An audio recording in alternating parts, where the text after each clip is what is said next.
Punjab university ਦੇ ਮਸਲੇ ਨੂੰ ਲੈ ਕੇ ਹਰਿਆਣੇ ਦੇ ਲੋਕ ਕੀ ਸੋਚਦੇ ਆ? ਹਰਿਆਣਾ ਦੀਆਂ ਜਥੇਬੰਦੀਆਂ ਅੱਜ ਜਿਹੜਾ ਹੈਗਾ ਵਿਦਿਆਰਥੀਆਂ ਨਾਲ ਮੀਟਿੰਗ ਕਰਨ ਵਾਸਤੇ ਪਹੁੰਚੀਆਂ ਸੀਗੀਆਂ।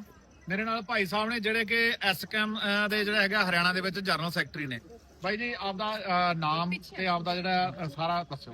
मेरा नाम सुमित दलाल है। मैं संयुक्त किसान मोर्चा में और अखिल भारतीय किसान सभा का राज्य का सचिव हूँ। तो मुझे ये बताइए सर, कैसा लगा आपको यहाँ पे आके कि स्टूडेंट की मांगे जायज है या नाजायज है? नहीं, आने का तो हम इसको अपना फर्ज समझ रहे थे। ये हमारा फर्ज बनता है, संगठन में काम करते और हम विद्यार्थी आंदोलन में भी काम करते थे और यहाँ के इस लड़ाई में हिस्सेदार हुए हैं, तो ये हम अपनी जिम्मेदारी के तहत यहाँ पहुंचे हैं। और हमें लगता है कि ये विद्यार्थियों का जो आंदोलन है बिल्कुल जायज आंदोलन है।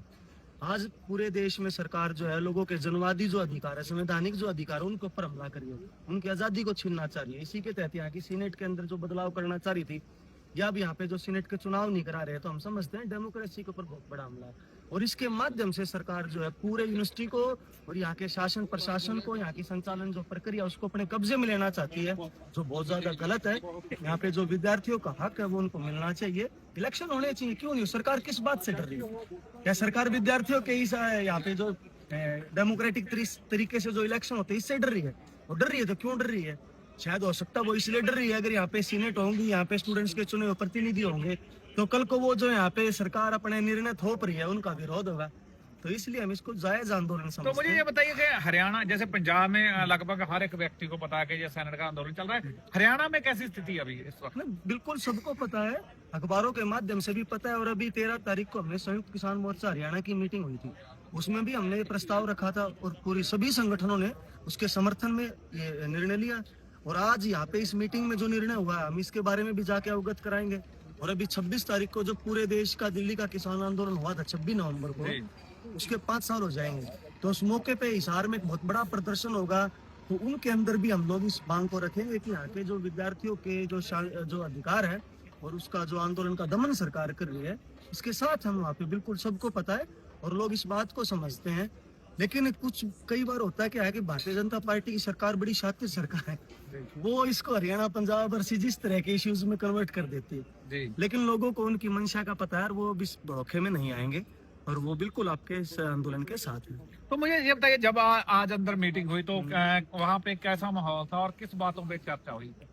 मीटिंग जो थी यहाँ पे अपने जो आंदोलन है पंजाब यूनिवर्सिटी बचाओ आंदोलन, इसके जो पदाधिकारी हैं, यहाँ की स्टूडेंट यूनियन और किसान जत्थेबंदियां जो थी, उनके बीच में मीटिंग थी और काफी अच्छी चर्चा हुई है और हर मसले पे बातचीत हुई है। इस आंदोलन को आगे लेके जाने पे, उसमें सहयोग करने के बारे में बातचीत हुई है। तो अभी साथियों ने यहाँ पे निर्णय लिया कि 26 तारीख को ये यूनिवर्सिटी को बंद करेंगे और 25 तारीख तक का यहाँ पे प्रशासन ने टाइम दे रखा, तो अगर वो टाइम तक कोई निर्णय नहीं आता तो 26 को यूनिवर्सिटी बंद करेंगे। और हम भी, इसलिए मैंने कहा कि उस दिन तो हम यहाँ नहीं आ पाएंगे, लेकिन 26 तारीख को हमारा जो आंदोलन होगा किसानों का जो पूरे हरियाणा में, उसमें हम इसके तो जैसे 26 नवंबर बहुत अहम तारीख है, क्योंकि 26 नवंबर को आपने शुरू किया था 5 साल 20 को, है ना? तो क्या लगता है कि जो विद्यार्थी हैं अभी तक उनकी मांगे मानी क्यों नहीं जा रही? क्योंकि जैसा उन्होंने कल 26 की दी है, ऐसी कल तो पहले भी 10 को दी थी।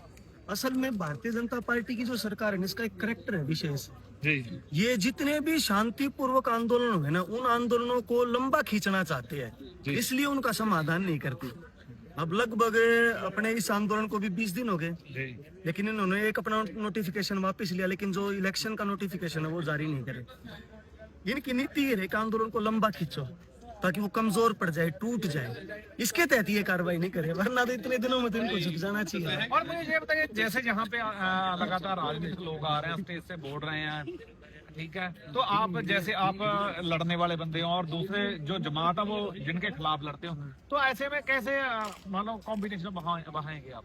हमारी तो इसमें समझदारी है कि देखो ये आंदोलन जो है सबका आंदोलन है जी, और ये आंदोलन सरकार के खिलाफ है जो इस समय पे सेंट्रल गवर्नमेंट चला रही है। आप न्यू एजुकेशन पॉलिसी को लागू करने वाला कौन है? बीजेपी की सरकार है, मोदी की सरकार है, और वो इस न्यू एजुकेशन पॉलिसी के माध्यम से पूरे एकेडमिक एनवायरनमेंट को बदल रही है। तो इस मौके पे जो भी समर्थन करने आया, हमें ऐसा लगता है सबको अपना समर्थन देना चाहिए और आंदोलन का ज्यादा विस्तार होना चाहिए ताकि दबाव पड़ सके। और जैसे यहाँ पे नारे वगैरह लगते रहते हैं कि चंडीगढ़ पंजाब का है, तो ऐसे तो पंजाब हरियाणा में ट्रेड भी आ सकती है। यही तो बीजेपी का एजेंडा है। हम तभी कह रहे हैं कि जो राजनीतिक मुद्दे हैं, जब किसान आंदोलन चला उस समय पे इन्होंने SYL का बार बार बीजेपी ने जिक्र किया क्यों किया? ताकि हरियाणा और पंजाब के भाईचारे को तोड़ा जा सके। अब ये जो बार बार चंडीगढ़ का सवाल उठा रहे हैं, एक राजनीतिक मुद्दा है, ये राजनीतिक लोगों को हल करना पड़ेगा, लेकिन ये इसको उठा के ये एकता को तोड़ना चाहते हैं, ताकि जन आंदोलन जो है, लोगों के आंदोलन, जनवादी जो अधिकारों के आंदोलन है, उनको कमजोर किया और जा सबसे बड़ी बात है कि यहाँ पे बहुत सी अलग अलग विचारधारा के लोग हैं ना, कोई खब्बे पक्की है, कोई सज्जे पक्की है, कोई पोलिटिकल नॉन पोलिटिकल। ऐसे में क्या लगता है, ऐसे में आंदोलन आगे बढ़ पाएगा या ये आंदोलन खुद के बाहर से ही बैठ जाएगा? ना आंदोलन आगे बढ़ेगा। और आप देखो वो कैरी बहुत अच्छी होती है जिसमें तरह तरह के फूल होते हैं, अगर एक ही तरह के फूल होंगे तो अच्छे नहीं लगेंगे। तो इसलिए ठीक है, सब आए समर्थन करें, और इस आंदोलन का नेतृत्व जो करने वाले लोग हैं उनको ये समझना पड़ेगा, सबका समर्थन लें जो लोग आ रहे हैं, लेकिन इसको गाइड उस ढंग से करें ताकि जीत तक पहुंच पाए। तो आपने समय दिया, बहुत बहुत शुक्रिया। धन्यवाद।